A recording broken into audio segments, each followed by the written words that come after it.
to the Sesame Street Library. Written by Deborah Hautzig. Illustrated by Joe Matthew. Big Bird was so excited. He had received $5 for his birthday and a card from Granny Bird that said, "Buy something you will enjoy for a long time." And that was exactly what he was doing, buying books. "There's nothing like a good book," he said, "and books last forever." Soon he had found 3 wonderful books, 2 little storybooks, and a great big book called All About Birds. He took them to Mrs. Hirsch, the bookstore owner. "All About Birds is my favorite," Big Bird told her. Then he gave her his $5. "I'm sorry, Big Bird," Mrs. Hirsch said, "but you don't have enough money to buy this big book." Big Bird was disappointed, but Mrs. Hirsch had a good idea. "I'll bet the library has All About Birds. The library has more books than any bookstore, and you can borrow them for free." "Wow, that sounds great," said Big Bird. So he paid for the 2 little books and set off for the library. When Big Bird got there, he saw some kids going into the big brick building. "I'll just follow them," he said. The kids led him to a big, bright, busy room filled with shelf after shelf of children's books. "Gee, Mrs. Hirsch was right," Big Bird said. "I've never seen so many books in one place." Then he noticed a woman with a hand puppet. The puppet wore a red cape and was talking to a group of children. "Hey, that's Little Red Riding Hood," Big Bird said. "And Little Red Riding Hood and her grandma lived happily ever after," said the woman with the puppet. All the children clapped, and Big Bird did too. "If you liked this story, you will also like Goldilocks and the 3 Bears. We have lots of fairy tale books," the storyteller said. "Oh, I know where they are," said a voice that Big Bird knew. It was Grover. "Hi, Grover," whispered Big Bird. "I never knew people read stories out loud in a library. I thought you had to be very quiet." "Oh, no," said Grover. "I come to Mrs. Libby's story hour every week. She's the librarian. Sometimes we even put on little plays. Last week, I was Little Boy Blue. Would you like to come with me next week?" "Sure," said Big Bird. "But right now I'm looking for a special book called All About Birds. There are so many books here. How do you find the one you want?" Grover said, "Do not worry. I, Grover the Finder, will show you." Big Bird followed Grover. Everywhere Big Bird looked, he saw something interesting. "Look at that poster," said Big Bird. "I borrowed it twice," said Grover. Big Bird was amazed. "You can borrow posters too?" "Sure," said Grover, "and I will show you something else you can borrow." They came to a sign that said, "Listening Corner." Grover pointed to boxes of all kinds of records and tapes. "You can borrow records and tapes to take home and play," Grover said, "or you can listen to them here." "You can?" said Big Bird happily. "Yes," said Grover. "That's what these kids are doing." "But why are they wearing earmuffs? It's not cold," said Big Bird. Grover laughed. "Those are not earmuffs. Those are headphones. When you use them, only you can hear the music. Pick a record and I will show you." They looked at lots of records. There was even a section called Talking Records. "These are like Story Hour. Somebody reads a story on a record," Grover explained. Big Bird picked Peter and the Wolf, and Grover put it on for him. In a minute, Big Bird began shouting, "Hey, everybody! This record has talking and music!" As they left the listening corner, Big Bird saw a girl carrying a bright orange paper doll. "That's pretty," said Big Bird. "Are you borrowing it?" "No, I'm keeping it. I made it," the girl told him. "You can make one too. A lady from Japan is teaching everyone how to fold paper into all kinds of things. It's called origami." "This month is the Japanese festival," Grover explained. "Come on, let's go to the crafts table." Big Bird and Grover had a wonderful time.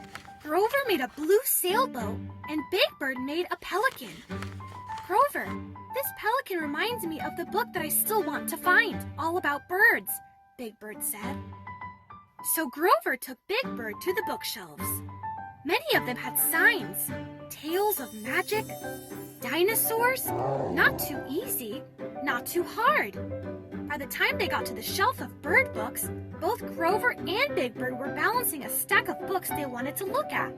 I think there are more bird books here than there are birds, said Big Bird happily as he added 6 more books to his stack. Let's take these to the cozy corner, said Grover. What's the cozy corner? Asked Big Bird. Grover showed Big Bird the coziest corner he had ever seen. Instead of chairs, there were big, soft pillows on the carpet. It was the perfect place for reading. They joined the other kids who were curled up with books and magazines. After a while, Big Bird sighed. These bird books are wonderful, but they're not all about birds. Grover said, I will ask Mrs. Libby to help us. She will know where to look. As they left the cozy corner, Big Bird began putting books that he did not want to borrow on the shelves. Oh no, do not do that, said Grover. The library people put books back exactly where they belong, so they will be easy to find. Then Big Bird saw a man wheeling a cart of books and putting them back, one by one, in their right places on the shelves. Grover and Big Bird found Mrs. Libby near some shelves filled not with books, but with toys. Our toy collection is something we just added to the library last month, Mrs. Libby proudly told Big Bird. Big Bird thought it was wonderful. He picked up a bright red truck from the top shelf and gave it to a little boy who couldn't reach it. Say thank you to the nice Big Bird, said the little boy's mother. Maybe you can help me, Big Bird, said Mrs. Libby. Our big map of the world is coming loose from the wall, and I am not tall enough to take it back up. Can you borrow maps too? Big Bird asked as he tacked the map back up. No, lots of kids use the maps and the books in this reference section after school to do their homework.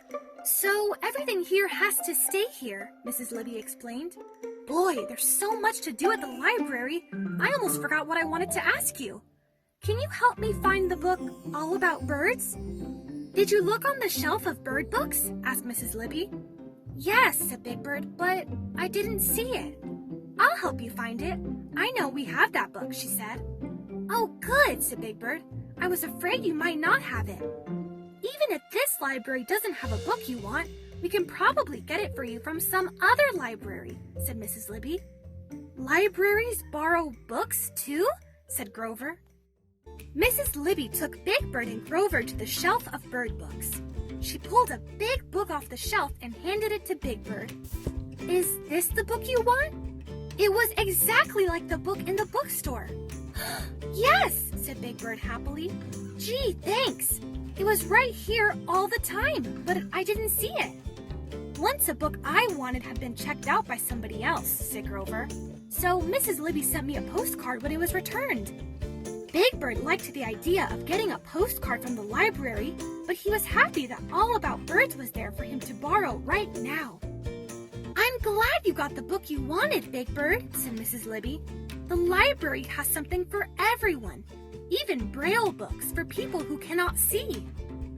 Then Grover told them about the library on wheels that he used when he visited his cousins in the country.